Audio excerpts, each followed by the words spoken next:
Beleza, pessoal? Meu nome é Thiago Carvalho, bem-vindo ao seu canal Me Ajuda Medicina, e hoje nós vamos ter uma super aula sobre dermatites. E eu estou aqui do meu lado com minha professora Maria Eduarda Pires, uma das melhores dermatologistas aqui do estado de São Paulo. E professora, o que é que nós vamos abordar nessa aula sobre dermatites?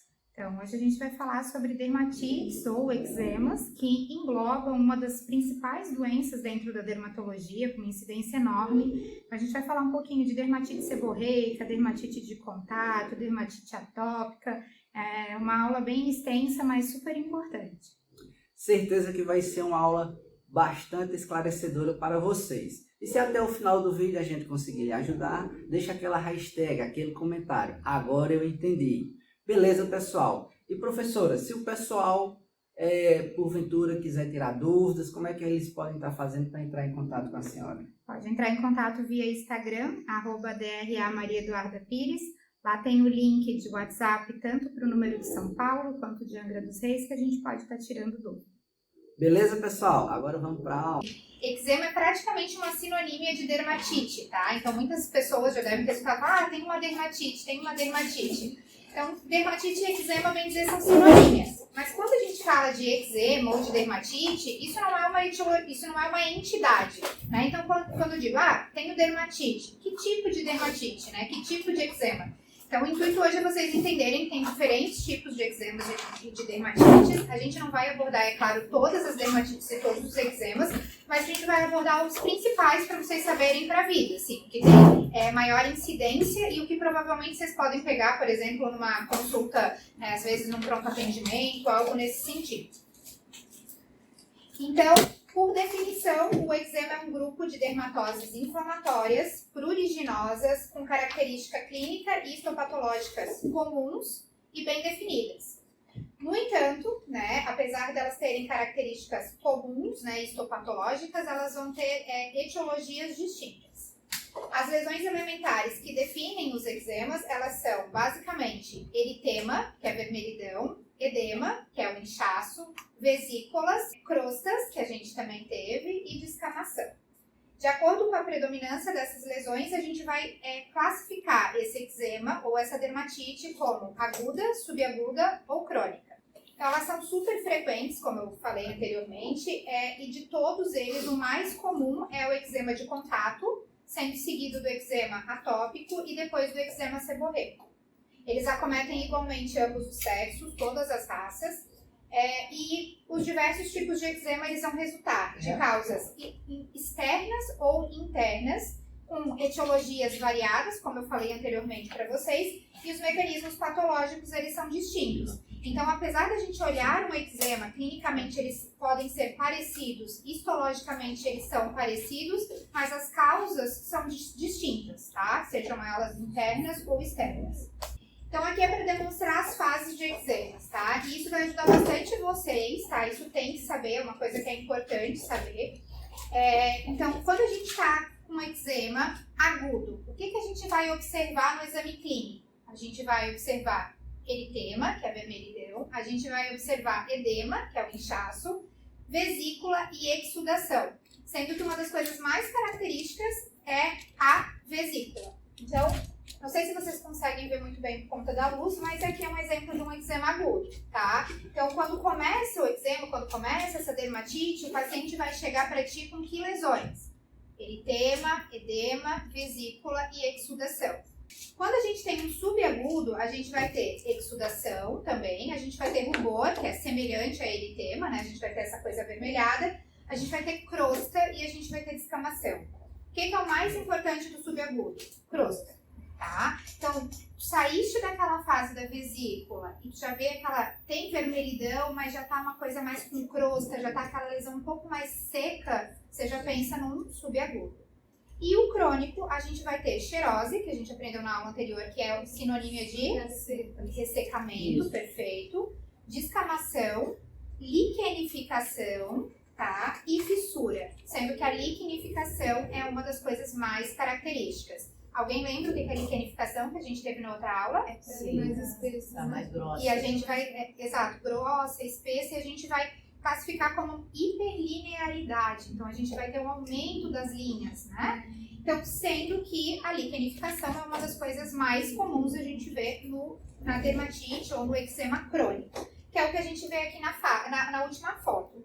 Então, se a gente for olhar, é uma sequência. Significa que todo agudo vai se tornar crônico? Não, mas provavelmente todo crônico já foi agudo um dia, tá? Então, se o paciente chegar para ti nesse momento, tu conseguires fazer o diagnóstico certo e resolver o problema dele, ele não vai evoluir. Mas se for um paciente, né, que já tem um tempo maior de evolução de doença, ele provavelmente vai chegar ou no subagudo ou no crônico. O mais comum é o paciente chegar numa dessas duas fases, porque quando está no agudo, geralmente ele não chega a procurar atendimento, né? A grande maioria das pessoas vê a vesícula, pensa, vai melhorar, enfim, ou às vezes faz algum tratamento, né, que o vizinho, que alguém fez, enfim, e às vezes quando não melhora, ele vai evoluir para as outras fases. E outra, a gente lembra que vesícula é o quê? Conteúdo líquido.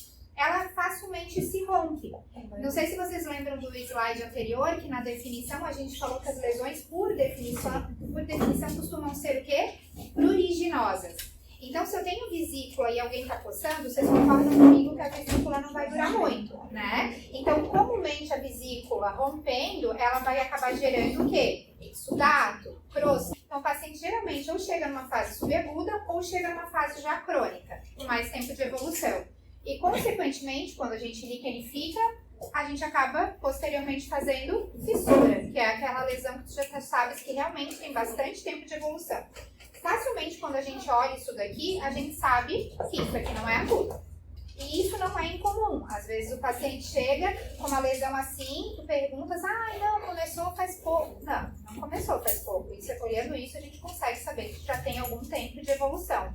Tenho como quantificar? Não, é claro que não. Cada corpo é um corpo, né? Cada resposta, né? Dependendo da doença de base, dependendo da resposta do indivíduo, mas a gente sabe que para chegar aqui a gente precisa de um pouco mais de tempo, né? Tem que ter mais queratinização, tem que ter resposta do organismo, então é uma coisa que demora.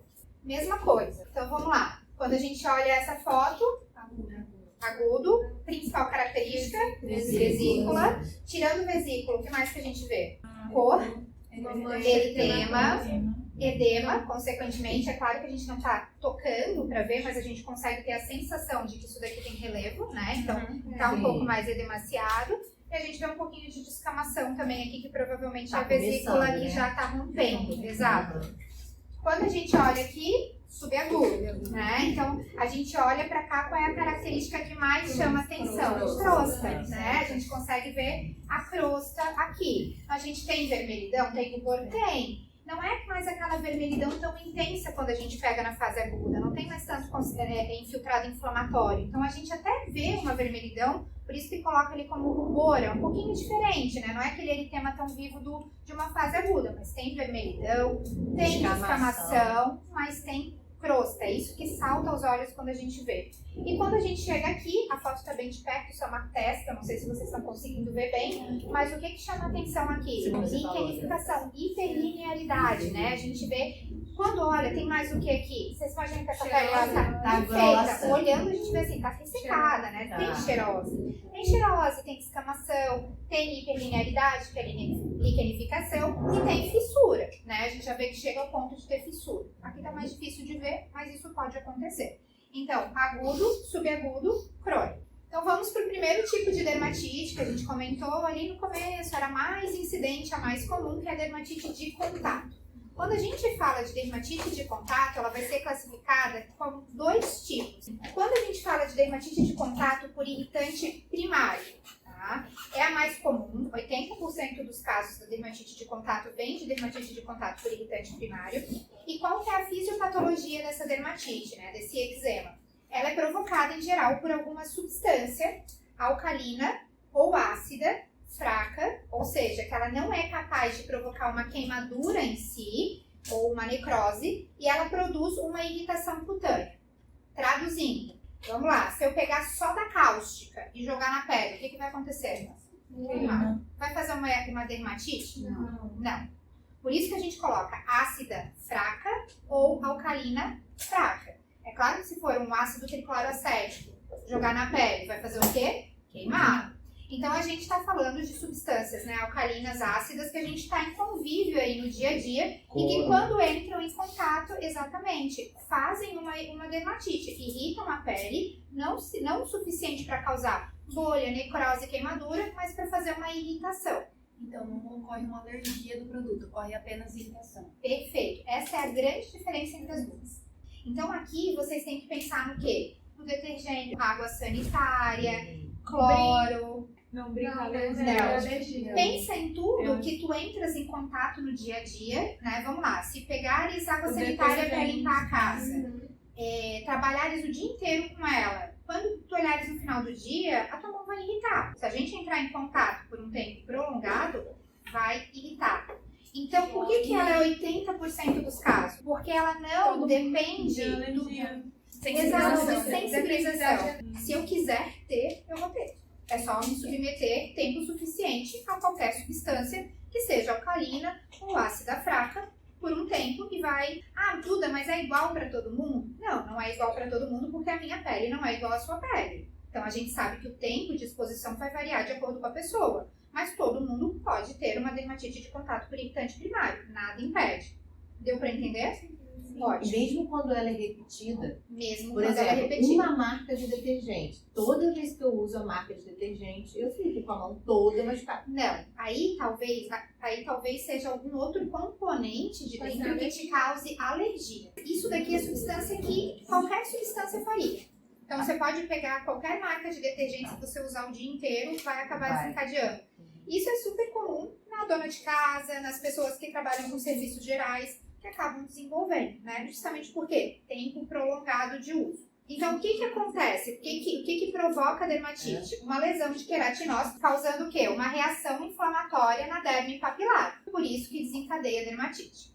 Então, nesse caso, isso é bem importante. Não há necessidade de sensibilização e não ocorre formação de células de memória, consequentemente. Então, qualquer indivíduo em contato com essas substâncias podem desenvolver, que foi o que a gente conversou até agora.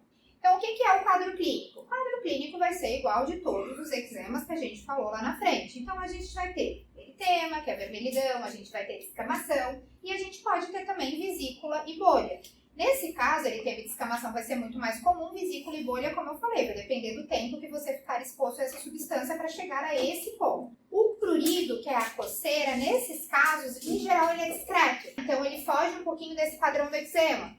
Geralmente, quando acontece alguma sensação, porque geralmente é assintomático, mas quando acontece, costuma ser mais uma sensação de queimação ou até mesmo de dor. Não é tanto de coceira. E os fatores correlacionados, que foi o que eu falei. Por que se nós duas colocarmos as mãos agora, vai ser igualzinho nas duas? Não. Por quê?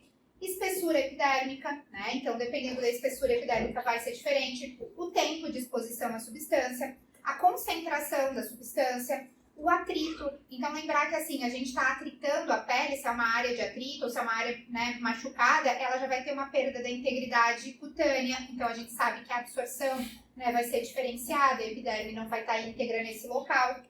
A oclusão. Então, isso é bem importante para vocês saberem para a vida. Qualquer substância que a gente oclui, a gente acaba potencializando. Então, digamos, se eu coloquei alguma substância dessas e ocluí por algum motivo, é claro que essa substância ela vai conseguir fazer, né, uma dermatite, um eczema mais rápido, que se ela não tivesse ocluída. Por exemplo, o cara tá lavando lá alguma coisa e mexeu com um água sanitária. Aí pega na puta, vou pôr luva. Exato, porque a luva ela vai fazer o quê? Ela vai ocluir, ela vai abafar. Então, às vezes, eu mexo sempre com água sanitária e nunca aconteceu, para fazer tal serviço da casa. Mas naquele dia, às vezes, tu resolveu depois colocar uma luva para fazer alguma coisa, tu ocluiu, vai acabar potencializando. Então, talvez naquele momento gere dermatite, em outros momentos não. E também umidade, né? Então, assim, a questão de estar úmido por questão de maceração e a própria umidade da pele, a hidratação normal da pele. E exposição solar, porque tem algumas substâncias que elas vão ser mais deletérias quando tem exposição solar associada. Vamos lá. Geralmente, isso é muito frequente em alguns caráteres ocupacionais, né? Então, por exemplo, pedreiros, químicos, pintores, donas de casa. Por quê? Porque acabam estando mais expostos a essas substâncias. É muito comum a gente ver a dermatite das mãos das donas de casa, que geralmente são causadas por detergente, sabão, né? Por quê? Porque eles são alcalinos fracos. E a dermatite de fraldas, que é muito comum em criança, né? Quem tem filho, talvez já tenha visto, que acontece pelo quê? Pela ação irritante das fezes e da urina dentro da fralda. Então, elas também acabam fazendo uma dermatite de contato por irritante primário. Então, isso potencializado com oclusão, potencializado com atrito, potencializado com umidade, a gente acaba facilitando a criança a ter uma dermatite de fraldas. Vamos lá, só para vocês treinarem, né? Vocês escreveriam como um eczema, olhando para isso, vocês pensam que é agudo, subagudo ou crônico? Crônico, por quê? Quando a gente olha, salta aos olhos o quê? Cheirosa, a gente vê que a pele tá seca, né? Que tem liquidificação, né? A gente consegue ver que isso daqui não é uma lesão aguda, não é uma lesão recente. Quando a gente olha pra cá, o que a gente pensa? A gente olha, tem eritema? Tem, mas é aquele eritema de inflamação, assim, de ter vesícula, de ter edema, aquela coisa? Não. Então a gente aqui classificaria como uma subaguda. Existe também um tipo de dermatite de contato por irritante primário que chama dermatite venenata. O que ela é? Ela é uma dermatite causada por planta. O gênero mais comum de fazer isso é esse gênero Litrae, que é comumente das plantas aroeira, cajueiro e mangueira. Então, eu já vi pessoas chegarem com eczema, né, praticamente assim, eritrodérmico, a pessoa inteira, como se fosse um grande queimado por banho de aroeira, tá? Pode acontecer. Então, essas substâncias, e daí vocês vão me perguntar, né? Nossa, mas por quê? Ficou o dia inteiro dentro da banheira com aroeira, né? O que aconteceu para tudo isso acontecer? Então, é porque nesses casos, né, eles têm um agente misto. Então, inicialmente, eles agem como uma dermatite por irritante primário, mas elas têm um princípio ativo que é chamado de urushiol, que ele é um potente agente sensibilizante. Então, o que significa? Se todo mundo aqui tiver que tomar banho com aroeira, vai todo mundo ficar desse jeito, mesmo que todo mundo tome ao mesmo tempo e tudo mais. Pode até irritar. Ah, tá coçando, ficou meio vermelho. Muitas pessoas podem ter. Mas só vai efetivamente causar uma grande reação quem tiver também a tendência a ter uma dermatite de contato alérgica pelo urushiol.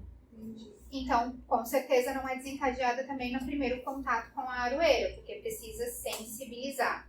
Então, pessoas que têm essa característica acabam desenvolvendo um eczema misto, digamos, né? Inicialmente por um irritante primário e depois uma dermatite de contato alérgico. Ela é muito usada na nossa medicina popular, como eu falei anteriormente, como banho ou como compressa, e pode causar casos intensos e extensos, como, por exemplo, eritrodermia esfoliativa, que lembra a gente como se fosse um grande queimado. Então, o paciente fica todo eritematoso, né? Uma eritrodermia, que a gente chama, lembra que a gente teve também na primeira aula essa nomenclatura, eritrodermia. Então, o paciente fica eritrodérmico e depois ele acaba fazendo como se fosse uma descamação profusa, por isso chamado eritrodermia esfoliativa. E o alho também é um outro exemplo que pode fazer como se fosse uma dermatite mista. O alho, pela própria, né, pela composição dele, ele é irritativo, né? Então, se tu ficares muito tempo em contato com o alho, vai acabar irritando a mão, fazendo uma dermatite de contato por irritante primário. Mas tem pessoas que fazem uma dermatite de contato alérgica ao alho, né? Quadros mais exuberantes. Por quê? Porque ele também tem dialissulfetos que podem fazer, né, para quem tem sensibilização a uma dermatite de contato alérgico. Então, é outro exemplo semelhante à aroeira. Em relação a tratamento, tá? Se a gente está falando de uma dermatite de contato por irritante primário, o que invariavelmente eu tenho que fazer? Tem que colocar que tem que afastar o agente. E o uso de corticoide, né? Então vamos lá, se eu tenho eczema, se eu tenho fase inflamatória, é claro que usar o corticoide vai ajudar a diminuir a parte inflamatória, vai ajudar a diminuir o prurido em quem tem, né? Prurido, que não são todos que têm. Então ele ajuda e geralmente corticoide top. Ah, se for um eritrodérmico, eu vou usar corticoide top? Não, vou usar corticoide sistêmico.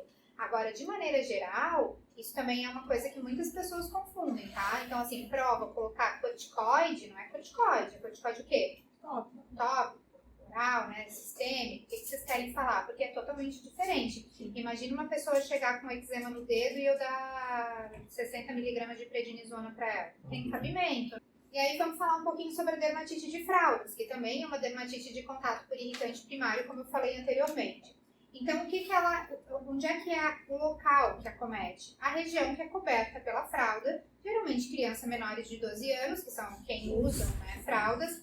Ah, Duda, mas claro que pode. Pessoas, né, idosos que usam fraldas, pessoas que precisam usar fralda de maneira geral, crianças que usam fralda até mais tarde. Sim, qualquer pessoa que usa fralda pode ter, né, mas geralmente é mais comum a gente encontrar em menores de 2 anos. Então, o principal fator desencadeante é a oclusão constante pela fralda, com a umidade e a maceração que acontecem ali na epiderme, o que torna mais permeável a esses agentes irritantes, né, presentes na urina e nas fezes. Também facilitando a infecção secundária. Então, por exemplo, quando perguntaste, né, tudo é dermatite de fralda? Então, dermatite de fralda pode desencadear também uma infecção secundária. Então, nem tudo é tão simples. Às vezes é difícil a gente fazer o diagnóstico diferencial.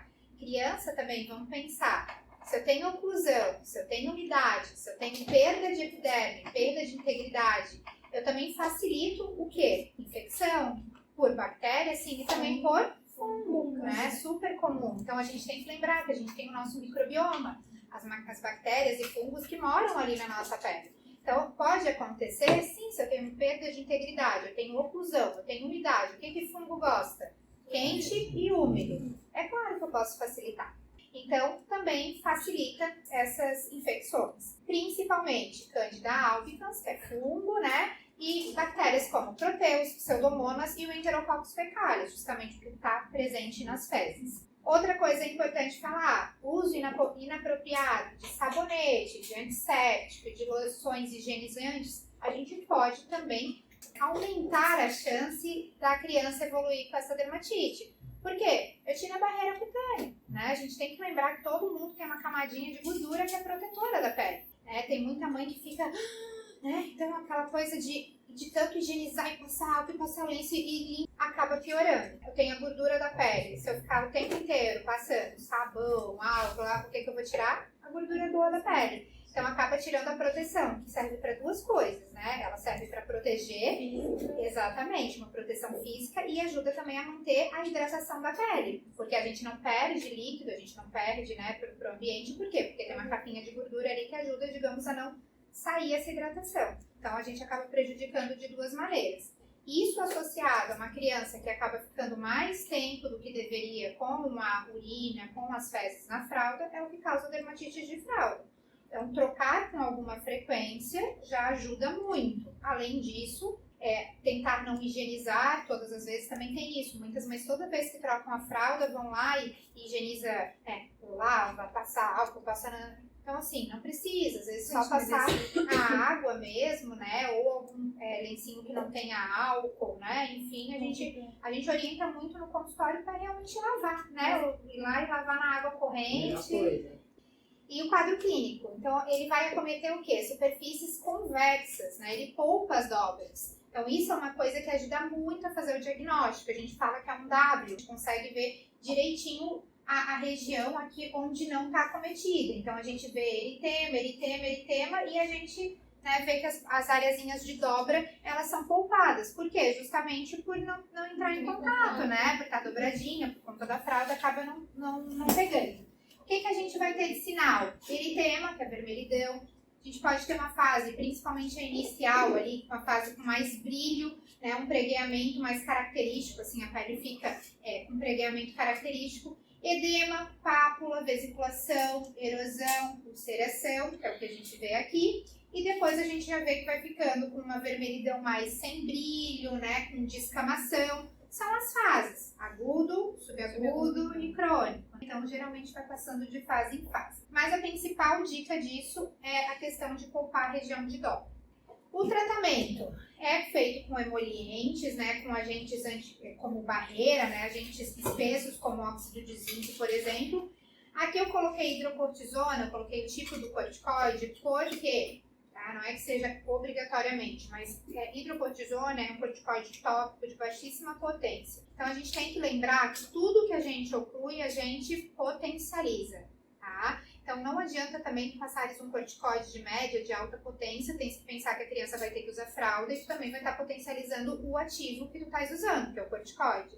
E aí a gente pode ter algumas complicações secundárias ao uso desse corticoide ocluído, principalmente quando num período longo de tempo. Então a gente costuma geralmente usar em período curto. Geralmente não mais do que uma semana, assim, a gente costuma usar no período realmente curto, 5 dias, 7 dias. E aqui a questão do emoliente, né? Então, de certa maneira, o que vai tratar a dermatite de fralda? A troca com alguma frequência, então a criança, né, urinou, evacuou, logo em seguida trocar. E tu pode fazer uma proteção antes, né? A ideia do emoliente espesso, do agente de barreira, não é depois que a pessoa já tem a lesão. Né? Pela questão do que ela tá falando, né? De Como fazer que é esse emoliente espesso? Emoliente é um hidratante mais espesso para fazer barreira. Por quê? Porque ele é espesso, ele é grosso, né? Quando você passa a mão, é branco, ele é grosso, então ele faz, a gente chama de agente de barreira, né? Ele consegue, diferente de um hidratante como uma loção, que vai ser todo absorvido pela pele e não vai ficar fazendo. Exato. Então a ideia é fazer uma película protetora.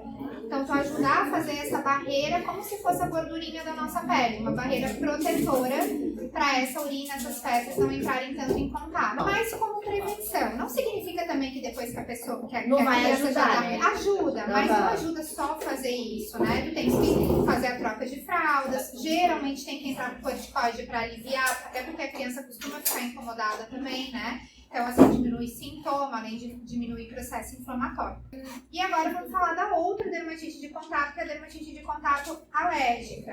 Né? Nesse caso, os agentes etiológicos que causam a dermatite são substâncias químicas pouco complexas, que a gente chama, né, de actenos, e eles estão envolvidos numa questão de um sistema imunológico, chamado de sensibilização. Então, nesse caso, não tem quem quer, tem quem pode. Todo mundo vai ter? Não, alergia é uma coisa que a gente não sabe quem vai ter ou não. E a gente precisa de sensibilização. Então, o que isso significa? Eu preciso ser exposto. Eu não vou entrar no primeiro contato e já desencadear. Então, eu preciso criar célula de memória. Então, nesse caso, a gente tem uma resposta, né, que é a hipersensibilidade do tipo 4, que é a retardada ou mediada por células.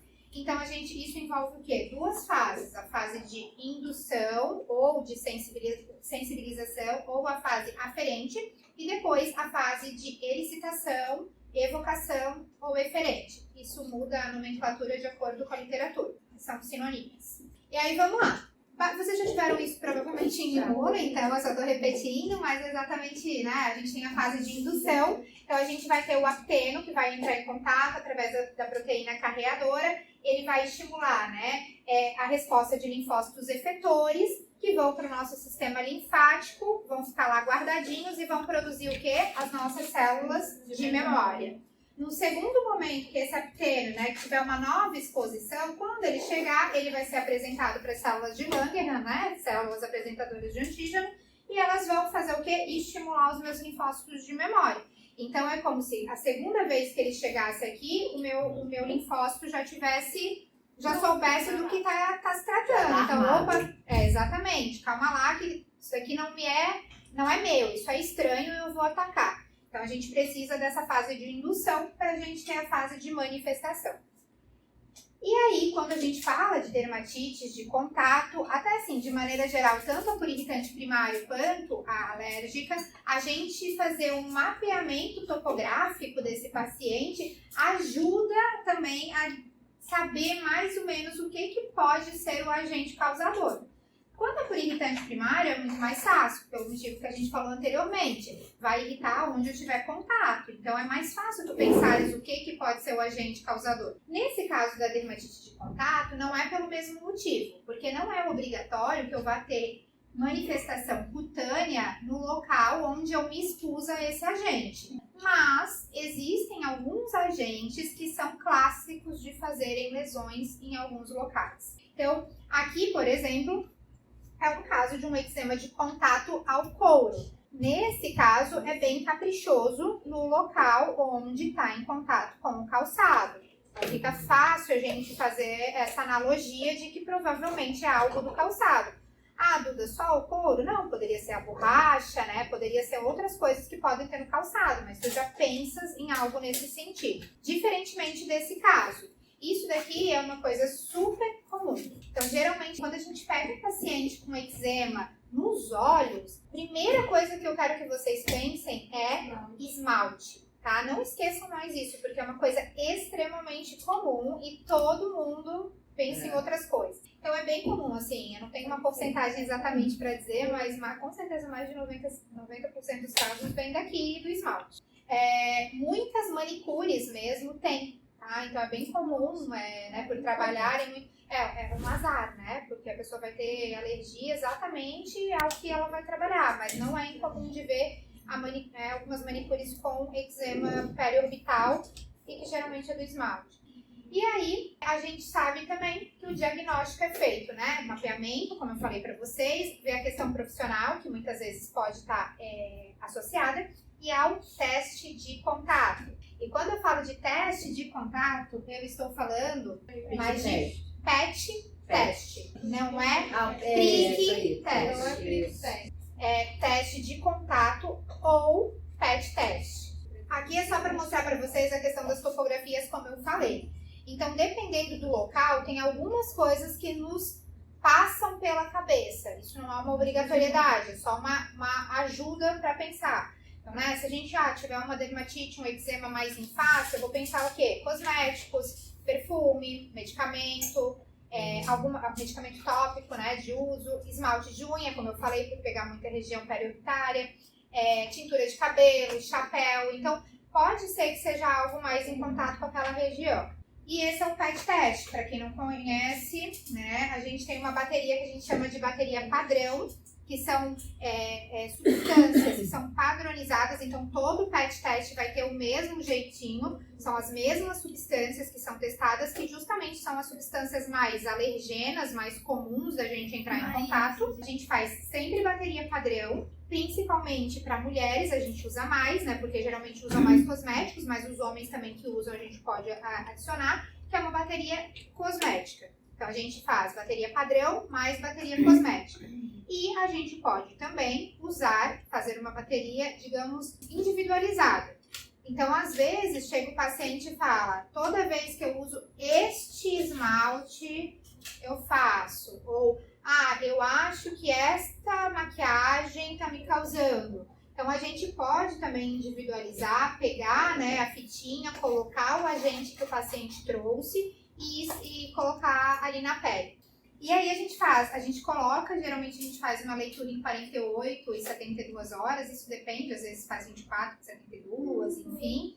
E aí a gente vê qual vai ser a resposta do organismo a essas substâncias. Então a gente considera um teste positivo quando a gente tem, bem dizer, um eczema agudo. A gente vai ter um eczema agudo, a gente vai provocar edema vesícula. Então aqui eu tô dando um exemplo de como a gente lê. A gente tem a substância e a gente dá para o paciente um papelzinho, digamos, esse paciente a gente tirou, lá na posição 27 a gente teve uma reação inflamatória. Pois bem, a gente vai lá no papel ler o que é o 27. O 27 é bicromato de potássio. E aí a gente dá para o paciente um papelzinho explicando. Aonde eu encontro o bicromato? Eu encontro em adesivos, em agentes anticorrosivos, né? Borracha, nananana. E aqui, né? Isso aqui é só para explicar para vocês, na verdade, né? Eu tirei do livro que o bicromato de potássio ele é um componente comum no cimento. Então é bem comum, né? Para quem trabalha, né? Eles terem alergia a bicromato de potássio. E aí isso é diminuído um pouco com a adição de sulfato ferroso na composição. Pode diminuir um pouco esse poder alergênico aí. E aqui não tá dessa maneira, tá, gente? Mas muitas vezes, né, no papelzinho que a gente entrega pro paciente, a gente também coloca os outros nomes da substância. Porque não é incomum a substância ter mais do que uma nomenclatura.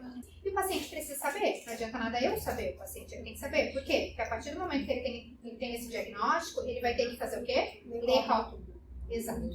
Então não adianta mais pegar e não ler rótulo. Ele vai ter que ler o rótulo.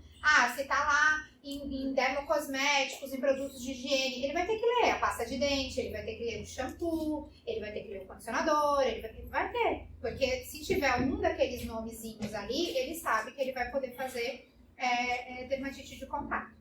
Então, tratamento, novamente, afastar o agente causal, né? Então, depois de ter feito o teste de contato, a gente descobriu o que é o fator desencadeante, a gente tem que afastar. A gente pode usar, além do corticoide, outros tipos de imunomoduladores tópicos, né? Como, por exemplo, os inibidores de calcineurina. Por quê? Dependendo do local. Então, por exemplo, face, região íntima, região de dobra. Às vezes a gente prefere usar o inibidor de calcineurina ao corticoide, pela questão do uso, às vezes, prolongado e dos seus efeitos colaterais. Bem como, às vezes, o paciente não consegue descobrir exatamente qual é esse agente causal de imediato, ou ele não consegue se afastar completamente. Então, às vezes, quando tem que também ficar fazendo uso prolongado, a gente sabe que não dá para ficar usando corticoide por muito tempo. Então, a gente acaba trocando o corticoide por exemplo, um inibidor de calcineurina, que a gente chama como de poupador de corticoide. E o uso, no caso de ocupacionais, uso de EPI, né, de produtos hipoalergênicos para ajudar essa pessoa a conseguir continuar no trabalho, mas sem ter eczema de contato. Beleza, pessoal? Estou aqui de volta. Que aula fantástica com a nossa doutora Eduarda. Aula bastante esclarecedora, não é verdade? E se nós conseguimos ajudar você até aqui, se inscreve no canal, deixa aquele comentário, aquela hashtag. Agora eu entendi.